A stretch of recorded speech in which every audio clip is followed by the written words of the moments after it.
What's up YouTube, it's your girl Diaz and I'm back for another video. So today I'm changing the turn signal / parking light bulb. You use the star key.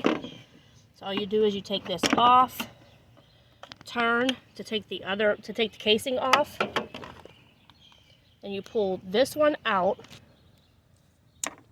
Okay, you can see, look at it. You can see how bad it is. Alright, so what you do, whenever you take the old bulb off, make sure you clean your hands before you put the new bulb in, because it'll blow the bulb. And whenever you try to grab the bulb, try to grab it right by the center here. Try not to touch the bulb or the metal pieces. And all you do is stick this back in here. You have to touch the bulb anyway, so.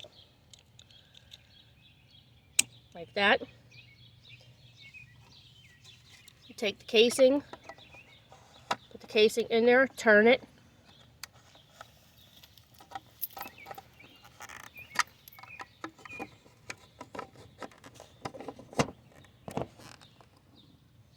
There we go. Snap this side back in first. Close this up. Make sure it's all tight. There we go. And there you have it, changing the double illumination parking light and turn signal bulb.